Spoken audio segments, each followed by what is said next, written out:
Bueno, en esta clase vamos a estudiar el balance de carbono, que va a ser, por supuesto, la diferencia entre el carbono que las plantas pueden fijar y aquel carbono que pierden, ¿sí? Hasta ahora nosotros hemos visto los procesos básicos que participan en el balance de carbono de una planta, estudiamos los mecanismos que fijan este carbono o lo asimilan, como la fotosíntesis, y los que producen la pérdida de dióxido de carbono, como la fotorrespiración y la respiración mitocondrial. Y en esta clase entonces vamos a analizar qué factores afectan el balance entre la ganancia y la pérdida de carbono, y vamos a ver que esto es de suma importancia para analizar el comportamiento de distintas especies vegetales en los ecosistemas naturales o cultivados, y así como frente a escenarios climáticos diferentes.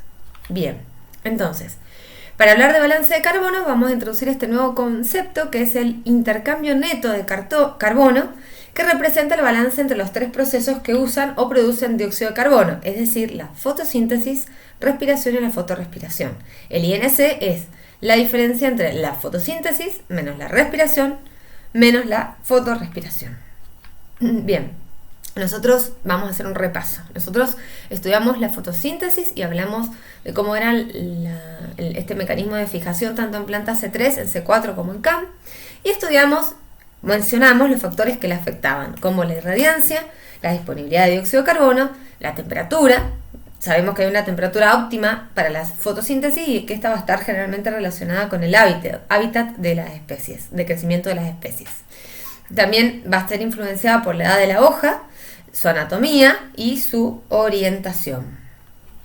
En cuanto a la respiración, dijimos que hay algunos tejidos que hacen fotosíntesis, pero que todos los tejidos respiran durante todo el día, ¿sí?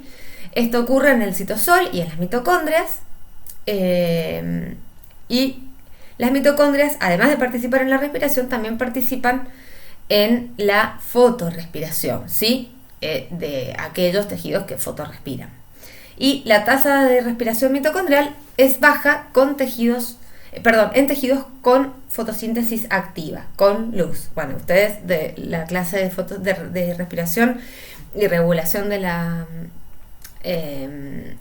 respiración pueden explicar tranquilamente esta última aseveración. Bueno, ¿qué factores afectan la respiración? Bueno, también los vimos. Habían factores endógenos como el hábito de crecimiento de la planta, su tasa metabólica, la edad, el órgano, el tamaño del órgano y también la ontogenia.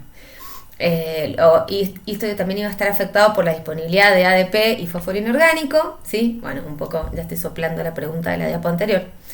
La disponibilidad de los sustratos, también, azúcares, ácidos orgánicos, lípidos, la temperatura, la concentración de oxígeno y la concentración de dióxido de carbono. Recuerden que la respiración mitocondrial es nula en ausencia de oxígeno, y habíamos visto que cuando estábamos en presencia de anoxia ocurrían las vías de la fermentación. Bien, en cuanto a la fotorrespiración, dijimos que esta ocurría en tejidos fotosintéticos por competencia entre el oxígeno y el dióxido de carbono, que competían por el sitio activo del rubisco, que podía actuar tanto carboxilando como oxigenando. Sabemos que esta rubisco tiene mayor afinidad por el dióxido de carbono que por el oxígeno, pero bueno, las concentraciones en las que estos gases se encuentran en la atmósfera es muy diferente, digamos, de varios órdenes de magnitud superior la concentración del oxígeno respecto al dióxido de carbono. Bueno, ¿dónde ocurre? La fotorrespiración ocurre en los cloroplastos, pero también involucraba otras organelas como los peroxisomas y las mitocondrias. Bueno, ya van pensando cuántas cosas suceden en la mitocondria, ¿sí? Y la incorporación de oxígeno en las hojas fotosintéticamente activas por fotorrespiración va a causar una pérdida parcial de dióxido de carbono fijado por el ciclo de Calvin-Benson, ¿sí? ¿Se acuerdan que habíamos dicho que la fotorrespiración generaba un detrimento en el crecimiento y que una parte del carbono que se fijaba podía estar siendo fotorrespirado? Bien, ¿de qué dependía esto? ¿Qué factores afectaban la fotorrespiración? Y bueno, principalmente el cociente entre la concentración de dióxido de carbono y oxígeno, porque va a estar compitiendo directamente por el sitio activo del rubisco. También la irradiancia, porque, bueno, habíamos dicho que la rubisco y otras enzimas del ciclo de Calvin eran activadas por luz y que esta permite regenerar la ribosa 1,5-bifosfato, que también es sustrato de la rubisco, ¿sí? Entonces, Bueno, y además, en presencia de luz, los niveles de oxígeno son elevados porque este se genera en la etapa fotoquímica, ¿sí? En el fotosistema 2, cuando ocurre la fotooxidación del agua. Son consideraciones importantes que ya vimos en detalle en la clase. Y dijimos que otro factor que afectaba a la fotorrespiración era la temperatura, porque la temperatura modificaba las condiciones las propiedades del arrubisco, porque incrementa más la tasa de oxigenación que la de carboxilación, y además disminuye la concentración de dióxido de carbono en una solución en equilibrio con el aire más que con la del oxígeno. Y bueno, también altas temperaturas pueden disminuir la apertura estomática para que las plantas conserven agua, y esto va a disminuir la absorción de dióxido de carbono.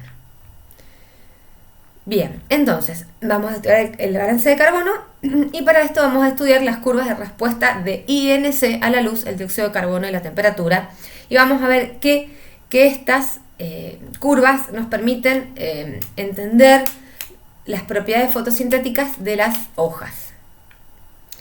Bien, entonces vamos a estudiar este INC, es decir, la fotosíntesis menos la respiración menos la fotorrespiración en función de la luz, el dióxido de carbono y la temperatura.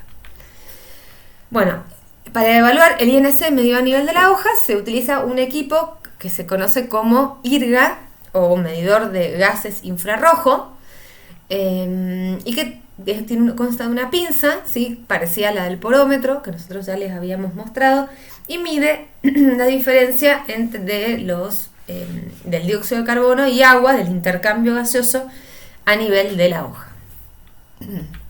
Bien, bueno, nosotros ya habíamos visto las curvas de respuesta al dióxido de carbono, es decir, las curvas de INC versus dióxido de carbono. Cuando vimos esta curva, que esta sería la curva típica, vimos distintas partes en la misma. Vimos que este INC, en función de la concentración de dióxido de carbono, vimos que cuando la concentración de dióxido de carbono es 0, esta tiene valores negativos, y que luego adquiere un valor, existe una concentración de dióxido de carbono en la que este INC es igual a 0. En ese punto nosotros tenemos el punto de compensación de dióxido de carbono, donde sabemos que el dióxido de carbono fijado es igual al dióxido de carbono liberado en la respiración. Luego vimos que aumenta el INC en función de este incremento de dióxido de carbono, y sabemos que acá esta curva va a estar limitada por la concentración de dióxido de carbono, en realidad por la actividad carboxilasa del arrubisco, ¿sí? Luego que hay un punto donde se satura esta curva y empieza a tener un valor constante. Se dice que en esta parte de la curva, el intercambio neto de carbono está limitado por la regeneración de la ribolosa 1,5-bifosfato, porque la etapa fotoquímica va a limitar la producción de ATP y NAD-fosfato reducido, que son necesarios para las reacciones posteriores a la carboxilación. Y además esta curva tiene este valor que es la asimilación máxima. Otro punto importante de estas curvas es esta pendiente, ¿sí? Que no lo hemos mencionado en la clase anterior, pero lo mencionamos ahora, que esta pendiente lo que me muestra es la máxima velocidad de carboxilación del arrubisco. Sería algo similar a lo que vimos en las curvas de luz, que me da una idea de qué tan eficiente está siendo la carboxilación del arrubisco en este punto, porque es importante la pendiente. Bien, ¿cómo se construyen estas curvas? Bueno, se construyen con el aparato que mencionamos recién, pero se modifica la concentración intercelular de dióxido de carbono, pero se mantiene constante la irradiancia, ¿sí? En general se usan valores de irradiancia que son los valores de la saturación, y también se mantiene la temperatura constante.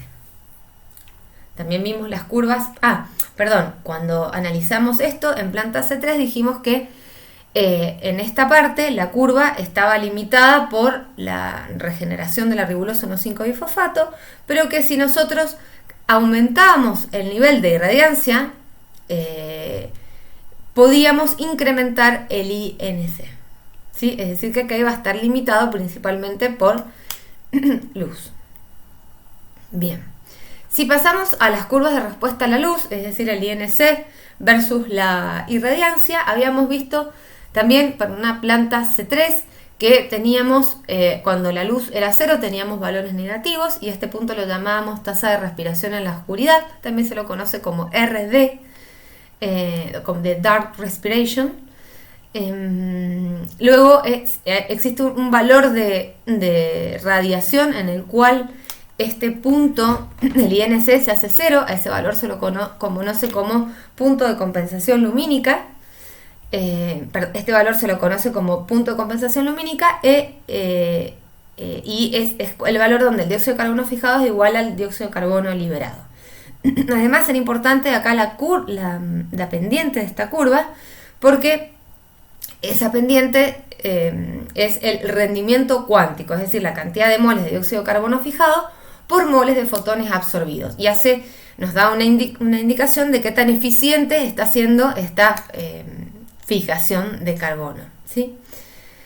Y luego teníamos un valor de asimilación máxima que indica la máxima capacidad fotosintética a un determinado valor de luz, que generalmente es un valor hay un valor donde las plantas se saturan. Dijimos que acá, a medida que va aumentando la luz, va aumentando el INC, vemos que esta parte está limitada por luz y luego esta parte está limitada por dióxido de carbono. De hecho, vimos que si aumentábamos la concentración de dióxido de carbono, este INC en las plantas C3 podría aumentar.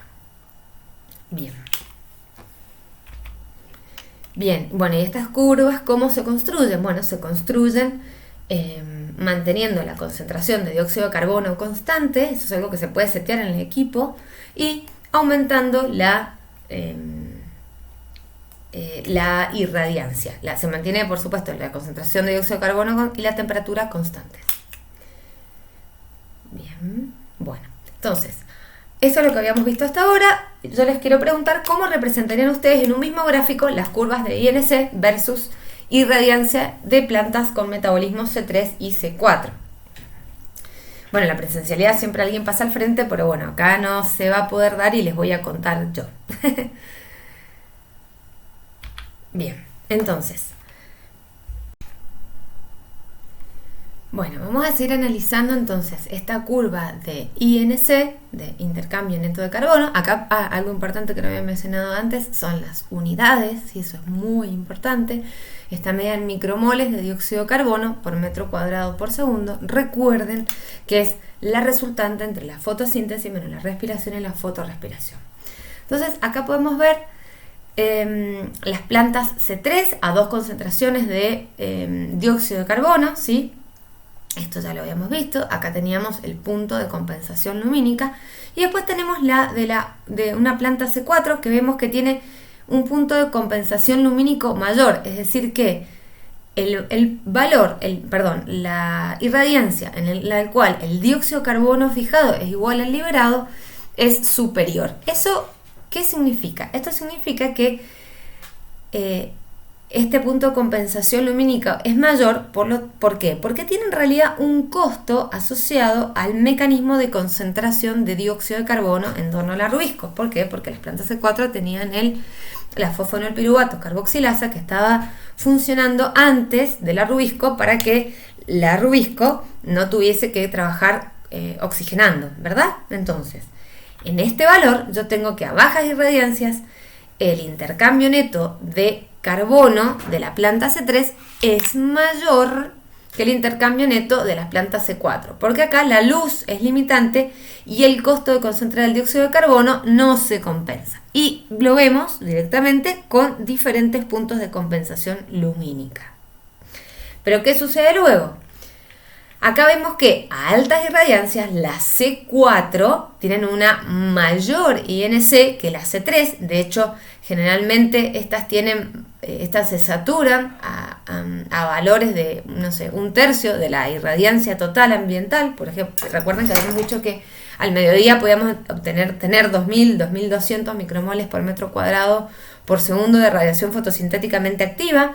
Generalmente las plantas C3 se pueden saturar, bueno, ya vamos a ver, dependiendo de las condiciones en las que están aclimatadas, pero aproximadamente en 600, 800 micromoles, que vemos acá que es donde se empieza a saturar, y luego esto no cambia, ¿sí? Mientras que la C4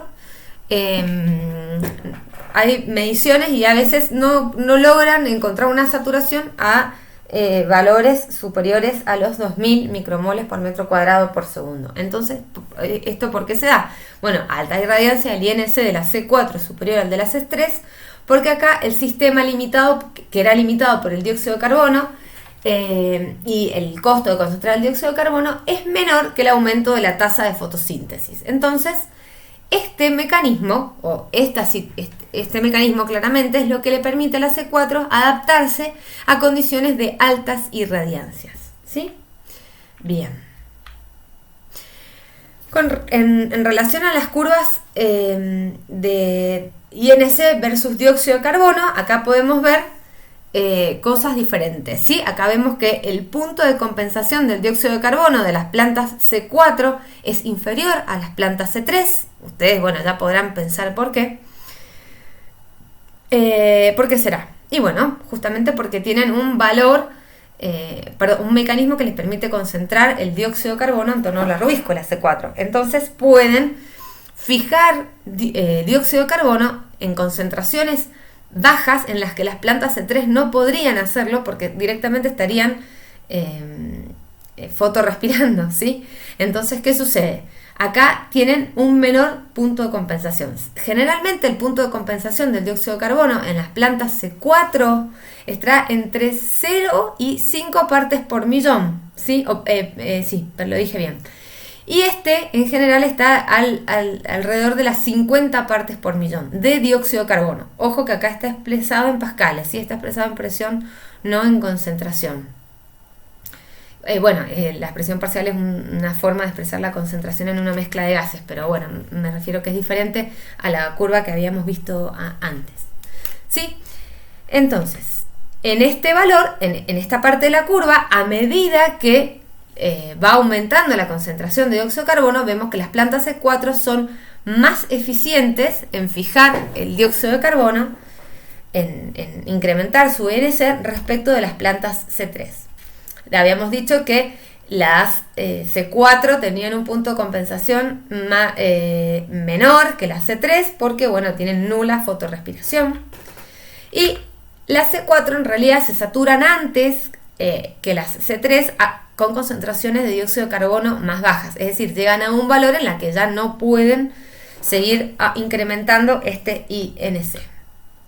Tienen entonces distinta pendiente, tienen entonces distinta velocidad de carboxilación, distinto punto de compensación del dióxido de carbono y distinto INC máximo, ¿sí? Acá vemos que esta se satura, mientras que la C3 no tendría los mismos valores de saturación, sino que son más elevados.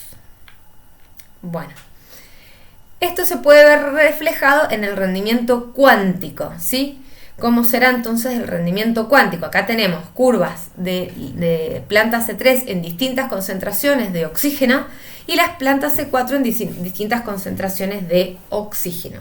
Vemos que cuando analicemos el caso de la C4, en las tres concentraciones del 1% de oxígeno a la concentración ambiental de oxígeno o una concentración superior, siempre a medida que aumentamos la concentración de dióxido de carbono, aumenta rápidamente el rendimiento cuántico, ¿sí? Pensemos que el rendimiento cuántico era el cociente entre la cantidad de moles fijados sobre la cantidad de moles de fotones absorbidos, ¿sí? Y vemos que rápidamente se hace constante, ¿sí?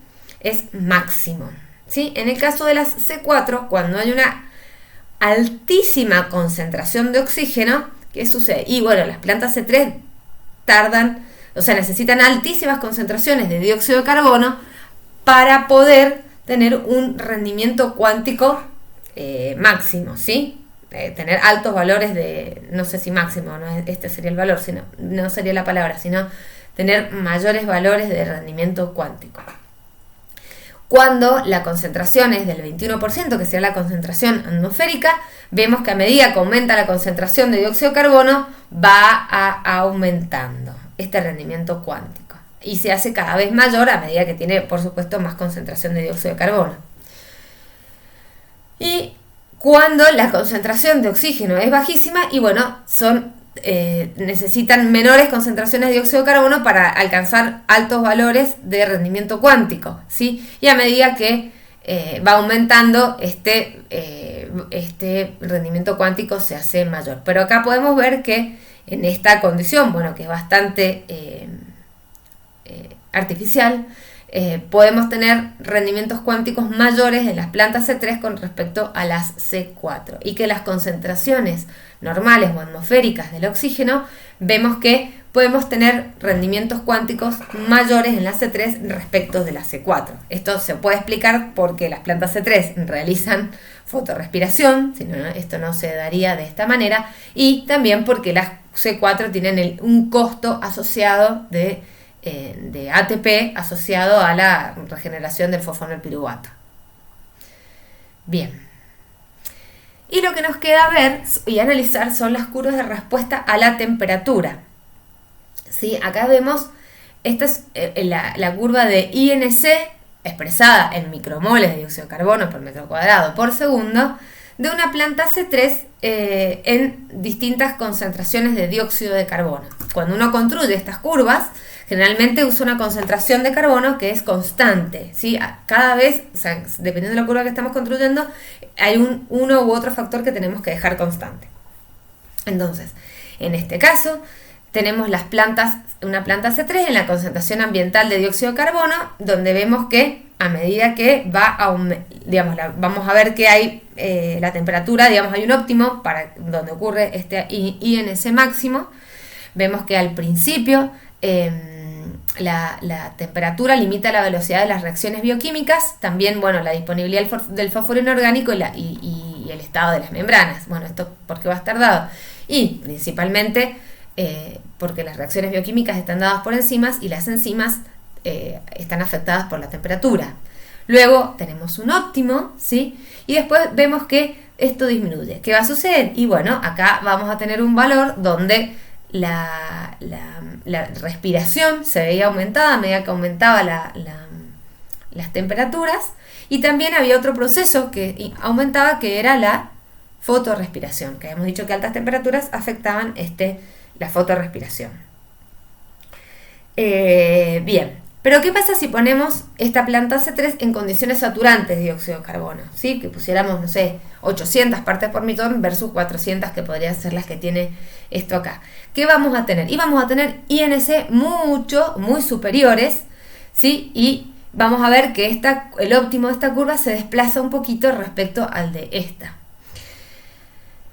¿Qué me va a permitir? Esta curva me va a permitir estimar la fotorrespiración, porque si yo pongo una concentración saturante de dióxido de carbono y varío la temperatura, lo que voy a hacer es que se induzca por un lado la fotorrespiración porque aumento la temperatura, pero como tengo la concentración saturante de dióxido de carbono, esta no se va a dar. De esta manera, la diferencia me va a poder permitir estimar la fotorrespiración de una planta C3. Bien. Pero ¿qué pasa si nosotros superponemos las curvas de INC versus temperatura en una planta de planta C3 y de planta C4? Bueno, obviamente que la temperatura va a afectar las reacciones bioquímicas y la integridad de las membranas de los cloroplastos. Acá tenemos una planta C3, esta es una triplex, ¿sí? De hábitat costero, y después los triplex hay especies que pueden ser C3 y otras que pueden ser C4. Y otra planta C4 que es de un hábitat desértico cálido. Esta es de un hábitat más fresco. Y acá podemos ver cómo están dadas estas curvas de INC versus la temperatura. Vemos que la C4 tiene máximos a temperaturas más altas. Nosotros acá, y acá vemos, bueno, la curva que vimos recién, vemos que a bajas temperaturas, bueno, está limitada, después tenemos un óptimo, y después a medida que aumenta la temperatura, disminuye, y este INC habíamos dicho porque aumentaba la respiración y la fotorrespiración. Nosotros sabemos que en realidad a bajas temperaturas la fotorrespiración no es importante, y acá el costo que tienen estas C4 de compensar este mecanismo, el gasto de energía por tener este mecanismo que les permite fijar el dióxido de carbono, no le permite tener máximos valores de INC, ¿sí? Entonces, acá a medida que aumenta la temperatura, esto disminuye, pero en la C4 no, porque en realidad las C4 no tienen esta fotorrespiración. Y además, bueno, teníamos las enzimas que realizan la carboxilación, tienen óptimos a distintas temperaturas, ¿sí? Esto es lo que explicaría el comportamiento que podemos observar en este gráfico. Bien, esto que acabamos de mencionar se va a reflejar en el rendimiento cuántico, ¿sí? Si nosotros consideramos la temperatura de la hoja y el rendimiento cuántico, ya que habíamos dicho que eran las moléculas de dióxido de carbono fijado por fotón absorbido, vemos que a medida que aumenta la temperatura, este rendimiento cuántico siempre es constante en plantas C4, pero en el caso de las plantas C3 pueden tener un mayor rendimiento cuántico a bajas temperaturas, ¿sí? Va a ser mayor que en el caso de la C3 que la C4, porque las C4 tienen el costo de concentrar carbono en torno al arrubisco. Y en el caso de la C3 va a ir disminuyendo a medida que aumenta la temperatura por la fotorrespiración principalmente. Bien, entonces les cuento que las C4 están adaptadas a sitios con alta irradiancia, alta temperatura y alta demanda de agua. Ya lo mencionamos con anterioridad, pero el concepto de adaptación y aclimatación están al final de esta clase en el PDF. Ya igual lo hemos visto, pero para repasarlo por las dudas. Acá podemos ver dónde se encuentra la máxima distribución de plantas C4. Generalmente son pastos las plantas C4, aunque existe una sola planta C4 que es arbórea, que es un árbol de la familia de las euforbiáceas. Y la mayor abundancia de las plantas C4 se encuentran entre los 30 grados de latitud sur y norte, ¿sí? Es decir, entre los trópicos. Bien, luego vemos que estos valores disminuyen hacia zonas que son más frescas, es decir, que en las zonas más frescas, no quiere decir que en las zonas más frescas no tengamos especies C4, que no las podamos cultivar, no, las podemos cultivar de hecho y tenemos, pero bueno, la abundancia relativa es menor. Y entonces, bueno, esto que decimos acá, que están adaptadas a altas irradiancias, a altas temperaturas y una alta demanda de agua, creo que ya pudimos explicar con las curvas que vimos esta primera parte de por qué están adaptadas a altas irradiancias y alta temperatura, y de alguna manera nos restaría explicar esta parte, porque están adaptadas a sitios con alta demanda de agua. Bueno, lo podemos explicar parcialmente por las curvas que vimos recién. Pero bueno, les cuento que las plantas C4 pueden cerrar sus estomas para conservar agua, ¿sí? Porque no necesitan tener sus estomas tan abiertos para que tengan un máximo ingreso de dióxido de carbono, para poder tener el dióxido de carbono disponible en torno al arrubisco, porque justamente tienen un mecanismo de concentración.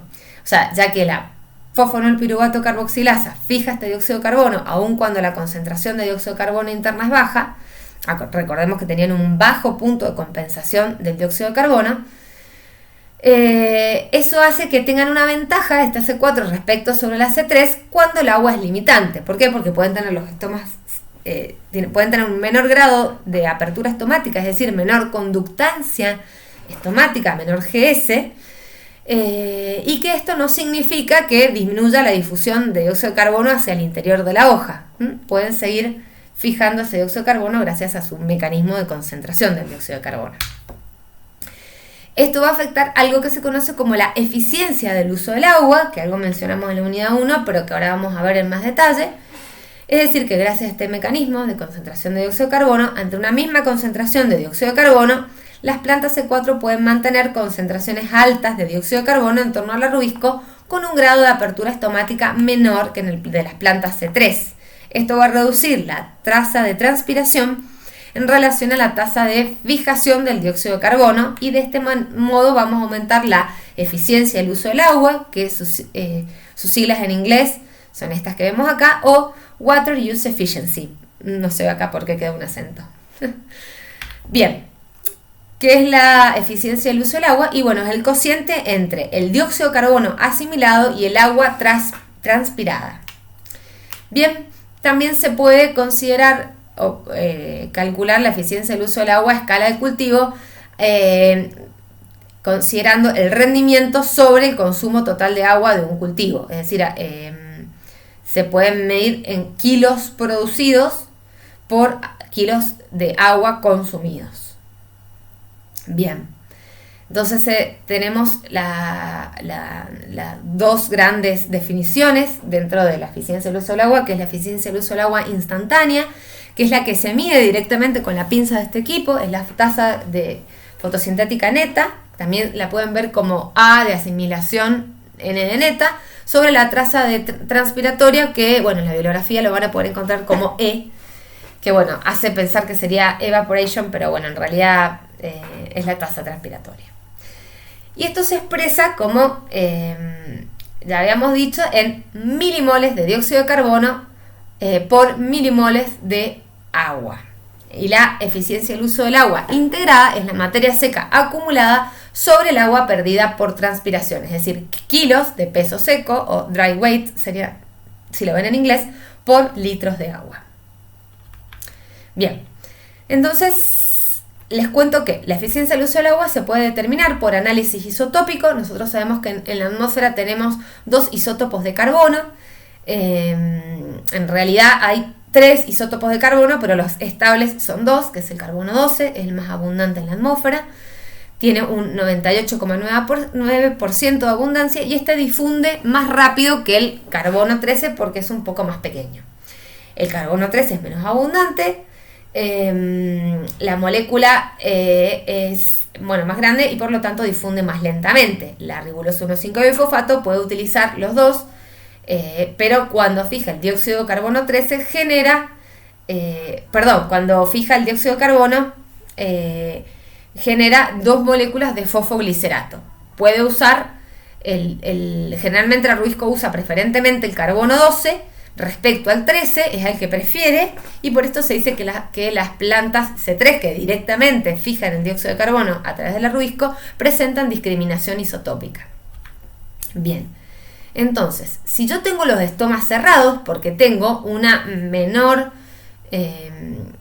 porque se cerraron por alguna razón, o porque tengo déficit hídrico, o en el caso de las plantas C4 por esto que estábamos mencionando, en este caso, cuando están abiertos, la concentración de dióxido de carbono interna es alta y la Ruisco prefiere, como habíamos dicho, fijar el carbono 12. Mientras que cuando el estoma se cierra, la Ruisco primero consume todo el carbono 12 y en algún momento tiene disponible el carbono 13 que lo va a tener que incorporar. ¿Sí? Es decir, que la discriminación isotópica que realiza la Ruisco va a permitir tener una idea de cómo fue la conductancia estomática de esa planta, ¿sí? Sabemos que a medida que los estomas están más cerrados tenemos una mayor eficiencia del uso del agua. Bien, esto ya lo habíamos mencionado. Entonces, la discriminación isotópica indica la eficiencia del uso del agua en plantas C3.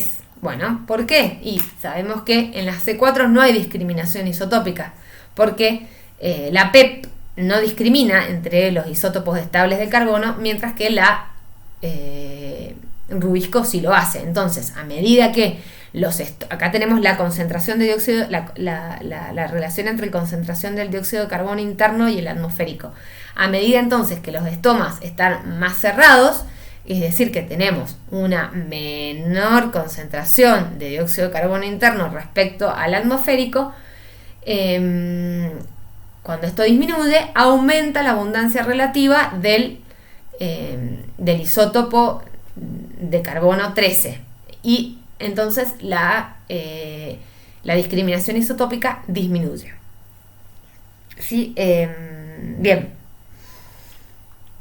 Entonces, esta discriminación isotópica está dada por esta ecuación que se lo llama delta de carbono 13, que está dado por el valor, la concentración de este carbono 13 en una muestra sobre la concentración de carbono 13 en un estándar, bueno, menos 1 y esto multiplicado por 1000. Por 1000 la verdad que no sé. No sé por qué quedó así. Me lo pregunto cada vez que analizo un análisis de isótopos de carbono 13. Pero bueno. Y además esto se expresa en valores negativos. Bueno, va a quedar en valores negativos justamente por esto. Complica un poco la interpretación, pero bueno, lo importante que tienen que saber es que este delta de carbono 13 se correlaciona bien con la eficiencia transpiratoria. Es decir, que para una misma cantidad de agua utilizada, la planta que tiene mayor eficiencia es la que tiene mayores valores de carbono 13 en sus tejidos, ¿sí? Es decir, que toda su constitución tiene mayor concentración de carbono 13. De hecho, se sabe que la eficiencia del uso del agua de una planta CAM es mayor que de una planta C4 y mayor que una planta C3. Gracias a esto. Acá podemos observar cuáles son los valores de un artículo que se publicó hace varios años en Nature, donde se midió este delta de carbono 13 en las plantas C3 y en las plantas C4.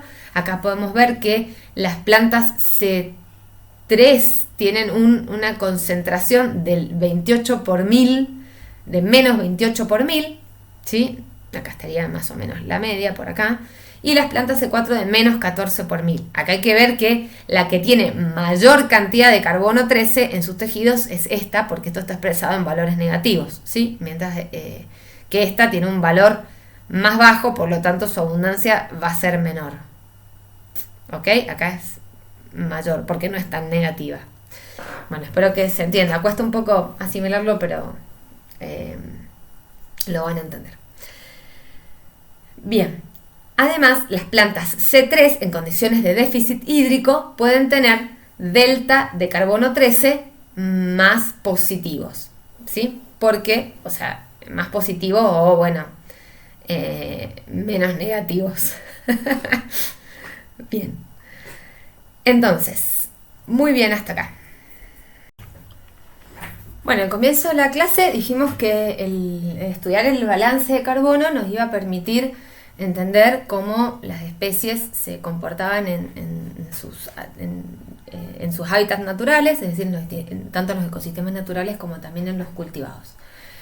Bueno, ya habíamos visto esto que el incremento de la concentración de dióxido de carbono atmosférico se estaba dando en las últimas décadas, y que, bueno, la pregunta acá es: ¿qué tipo de plantas creen ustedes que se verán más beneficiados con este incremento de dióxido de carbono atmosférico? Bueno, les cuento que esto no es una pregunta solo de la clase, de hecho es una pregunta que se están haciendo los científicos en distintas partes del mundo, y hay distintos experimentos que se han realizado, que se están realizando también para poder evaluar justamente esto.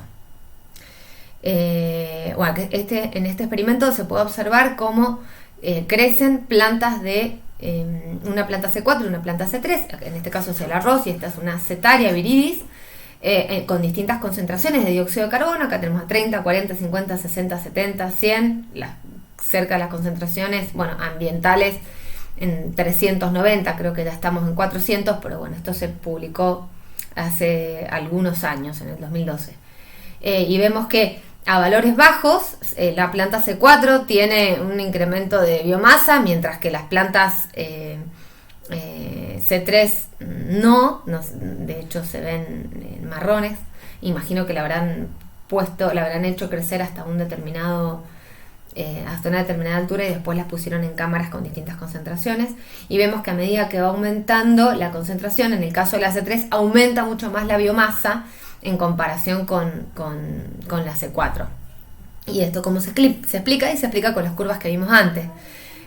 Vemos que a bajos valores de dióxido de carbono, la C4 aumenta mucho esa asimilación a medida que va aumentando la concentración, pero se saturan a valores, se saturan antes que la C3 a valores incluso que son inferiores a la concentración ambiental de dióxido de carbono. Esto, bueno, lo vemos claramente en esta imagen que me parece muy, digamos, representativa de lo que pasa con estas curvas.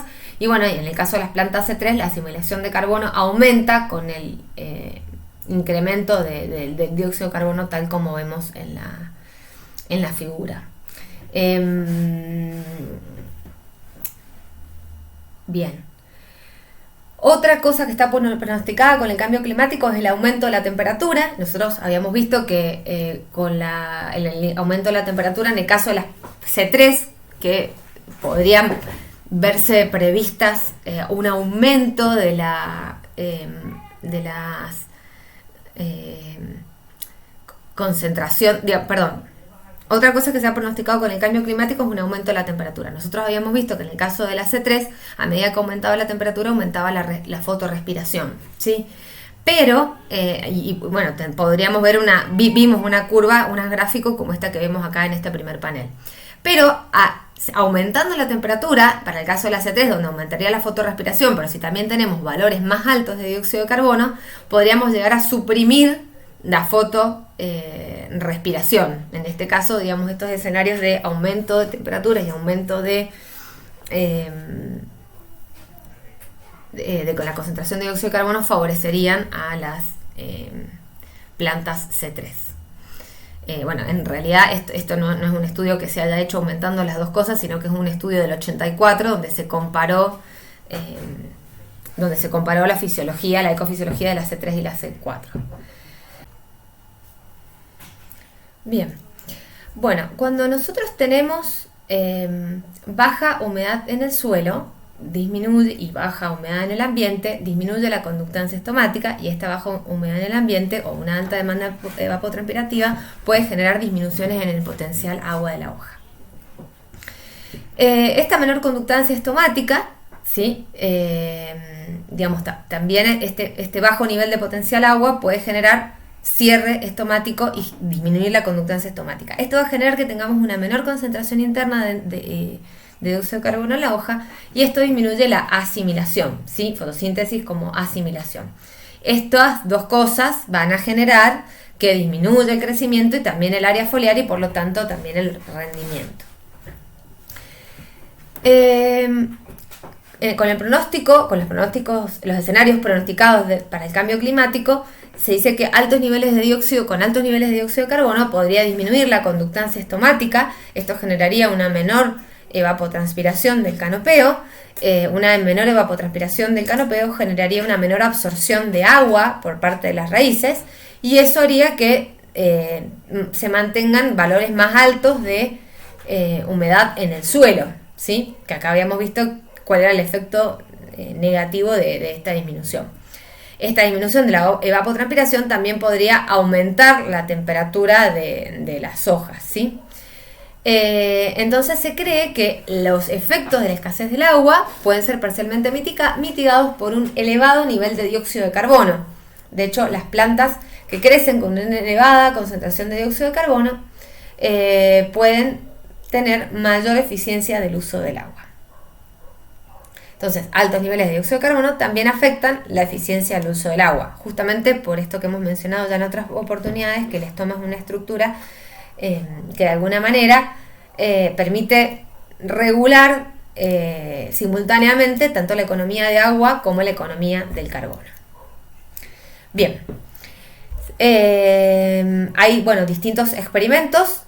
Esto es otro tipo de experimento que se lleva a cabo en el campo, donde se cultivan plantas con elevadas concentraciones de dióxido de carbono, bombeando dióxido de carbono gaseoso en el campo.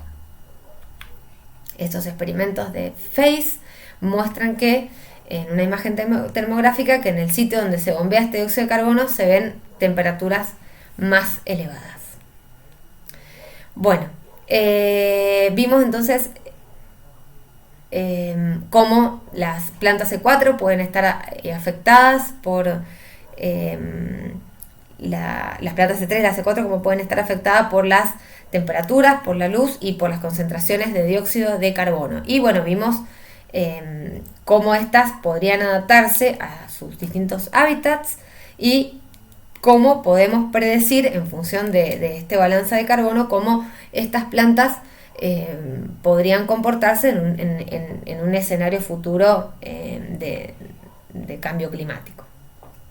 Pero vamos a ver ahora otro caso de adaptación y aclimatación al nivel de irradiancia. Vamos a hablar de hojas de sol y de hojas de sombra. Las hojas se pueden aclimatar a distintos ambientes lumínicos. Se dice que cuando las hojas basales sensan el ambiente lumínico, pueden generar tanto hojas de sol como hojas de sombra. Y las características morfológicas y fisiológicas de las hojas de sombra y de sol son diferentes. De hecho, las hojas de sol son más, digamos, el espesor más gruesas, en realidad tienen mayor espesor, como podemos ver acá, y las hojas de sombra son más finas. Lo que explica esto es que las hojas de sol tienen dos capas de las células de parénquima empalizada y luego tienen el parénquima esponjoso, mientras que las hojas de sombra tienen una sola capa del parénquima empalizada y menos capas de hojas de células del mesófilo. También las hojas de sol son más pequeñas y tienen gran cantidad de estomas respecto de las plantas de sombra, que suelen ser más grandes y más finas, como dijimos recién. Otra diferencia se da a nivel de los cloroplastos, donde vemos que en el caso de las plantas de sol tenemos cloroplastos con poca cantidad de tilacoides apilados, mientras que en el caso de las plantas de sombra tenemos cloroplastos más grandes con un gran número de tilacoides apilados. Ustedes, de lo que vimos ya en la clase de las reacciones bioquímicas, podrán explicar por qué. Bueno, estas diferencias morfológicas y bioquímicas causan diferencias en la fisiología. De hecho, si nosotros observamos acá esta es una planta que fue cultivada en la sombra y en el sol, a 90 micromoles por metro cuadrado por segundo y a 920. Vemos que cuando se hace la curva de fotosíntesis o asimilación versus irradiancia, vemos que las hojas de sombra tienen un punto de compensación lumínico inferior a las que fueron crecidas en el sol, y que se saturan antes, ¿sí?, que las que crecieron en el sol, y que su asimilación máxima es varias veces menor, ¿sí? Esto es debido, digamos, a estas características morfológicas y bioquímicas, y que muestran que están aclimatadas a estas condiciones. Entonces, en el caso de las hojas de sol, tenemos, además de lo que mencionamos, mayor concentración de rubisco. Eso va a generar que tengamos mayores tasas de asimilación mayores, por lo tanto estas hojas tienen mayor capacidad fotosintética y también requieren un nivel de irradiancia superior para que se saturen estas hojas. El tamaño de sus complejos antenas y el contenido de clorofila total es menor porque la luz es más abundante. Las tasas de respiración en la oscuridad acá son mayores respecto de las hojas de sombra, y el punto de compensación lumínica, como ya dijimos, también es mayor. En el caso de las hojas de sombra, el contenido de proteínas es menor, las tasas de asimilación es menor y necesitamos menor irradiancia para que se saturen. El tamaño de los complejos antena y la cantidad de clorofila total es mayor. Esa mayor cantidad de clorofila y del tamaño de los complejos antena le va a permitir captar más eficientemente los pocos fotones que andan dando vuelta en un ambiente empobrecido en luz. Dijimos, que los tilacoides, las granas son abundantes, que la tasa de respiración en la oscuridad es menor y el punto de compensación lumínico es menor. ¿Qué sucede? Digamos, esto es lo que sucede en el caso de que nosotros cultivamos una misma planta en esta situación de luz o de sombra. Pero también hay plantas que están directamente adaptadas y que ya a vivir en la sombra o a vivir en la luz, y que si nosotros las pusiéramos en una condición de una planta de sombra, la pusiéramos en una condición de luz, no prosperarían, no se podrían aclimatar porque están directamente adaptadas a vivir en estas situaciones.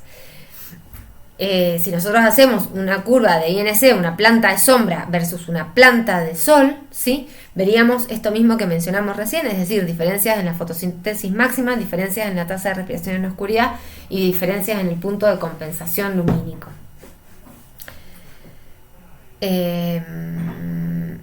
Bien, acá tenemos un cuadro comparativo de cómo es el punto de compensación lumínico y las tasas de saturación máxima y la irradiancia necesaria, es decir, estas plantas C3 cultivadas a la sombra o en el sol, ¿sí? Y podemos ver que las tasas el punto de compensación es mayor en aquellas plantas que están en el sol y las tasas máximas de fotosíntesis también. La cantidad de energía o de irradiancia a la cual una planta que está en estas condiciones puede saturarse es menor en el caso de las C3 cultivadas en la sombra respecto de las C3 cultivadas al sol. Y también puse otra para que puedan comparar qué es lo que sucede en el caso de las plantas C4, ¿sí? Tienen tasas de asimilación muchísimo más alta, el punto de compensación es mayor al de la C3. Recuerden, porque habíamos dicho que tenían un costo adicional de fijar carbono en torno al arrubisco. Y que las irradiancias, se han hecho estudios donde valores de irradiancia mayor a 2000 micromoles no se saturan en ese valor.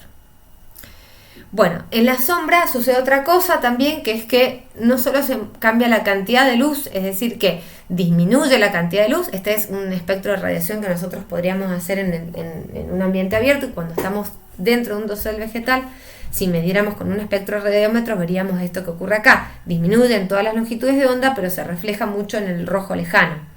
Entonces sabemos que las hojas absorbían poco en el rojo lejano y que por eso en un cultivo o debajo de un canopeo denso nosotros tenemos un ambiente enriquecido en rojo lejano, y por lo tanto tenemos bajas relaciones rojo lejano.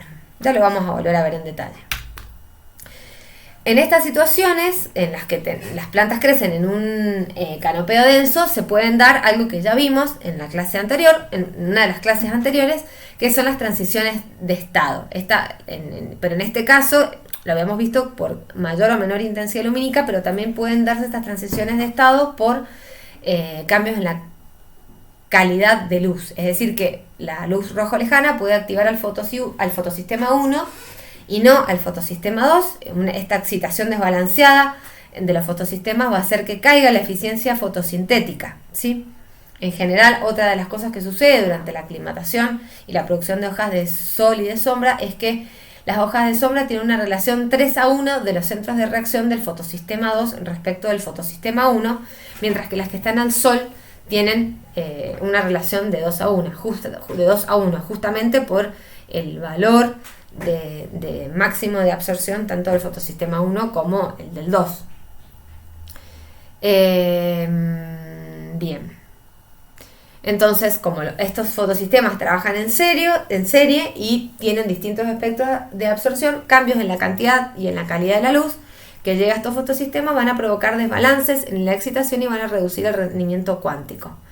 Entonces, además, en estos canopeos densos puede cambiar rápidamente esto por algo que se llama sunflex o flecos de luz, que es cuando se va moviendo el sol y en lugares donde no hay hojas que estén absorbiendo la luz pueden pasar, y una planta que está adaptada a una situación de sombra y experimenta durante el día un momento donde aumenta la intensidad de luz y cambia tanto la intensidad como la calidad, podría generar, por ejemplo, fotoinhibición. Pero bueno, las plantas pueden generar estas transiciones de estado que habíamos mencionado antes, y en el transcurso de minutos poder cambiar el balance entre los fotosistemas. Recuerden que había un proceso que habíamos explicado donde el exceso de luz que excitaba a un fotosistema provocaba la fosforilación de los complejos antena, por ejemplo, del 2, y por una quinasa estos se podían movilizar y ubicarse junto a los complejos antena del 1, y esto se podía revertir. Quien censaba esto era el pool de plastoquinona reducida y plastoquinona oxidada. Bien, entonces sepan que esto que habíamos mencionado antes, en función de la cantidad de luz, también puede estar influenciado por la calidad de luz. Bien. El INC también puede ser medido a nivel del canopeo. Se usan los mismos equipos, es decir, esto es IRGA, pero lo que se hace es poner un determinado canopeo, es decir, la planta entera, dentro de estas cámaras cerradas que van a tener ciertas limitaciones porque no podemos tener esto funcionando durante mucho tiempo porque va a generar un efecto invernadero y vamos a tener problemas por altas temperaturas, ¿sí? Y esto podemos conectarlo a este equipo y medir en todo este ambiente cuál es la fijación de dióxido de carbono. De hecho, si nosotros medimos esto, podemos ver que a medida que aumenta la radiación, la cantidad de radiación que yo necesito para saturar, por ejemplo, una acícula, que serían las hojas de un pinus, es mucho menor que la que necesito para saturar un brote, ¿sí? Que está lleno de acículas, ¿sí? Y esto es inferior a lo que necesitaría a la radiación que necesitaría para saturar un dosel vegetal. Bueno, esto lo van a ver en detalle en ecofisiología cuando la cursen. Pero bueno, la cantidad de luz que necesito para saturar un canopeo es mucho mayor que lo que necesito para saturar una hoja individual, ¿sí? Esto se va a dar obviamente porque el canopeo tiene hojas en diferentes estratos, no todas las hojas están expuestas al mismo nivel de luz y además no todas las hojas pueden, por lo tanto, hacer el mismo nivel de fotosíntesis. Además, las hojas más superiores, las más nuevas, van a tener tasa de fotosíntesis mucho mayor a las hojas que son basales. Bueno, todo esto va a impactar en esto, entonces la cantidad de luz que necesito para saturar un cultivo, que se sature el índice neto de carbono es mucho mayor que lo que necesito para saturar una hoja. Esto, bueno, también va a depender del índice del área foliar de ese cultivo, es decir, la cantidad de hojas por unidad de superficie que tenga. Pero bueno, eso no está más en el programa a partir de este año y lo van a ver en ecofisiología. Bien, entonces, en resumen vimos factores ambientales que afectan tanto la fotosíntesis como la respiración y la fotorrespiración y que esto ocurre en forma simultánea.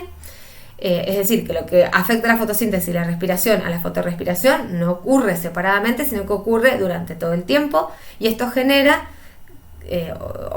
nos permite ver cómo es el comportamiento de las especies, dijimos, en sus hábitats naturales y también en futuro nos permite predecir cómo se comportarán en escenarios futuros.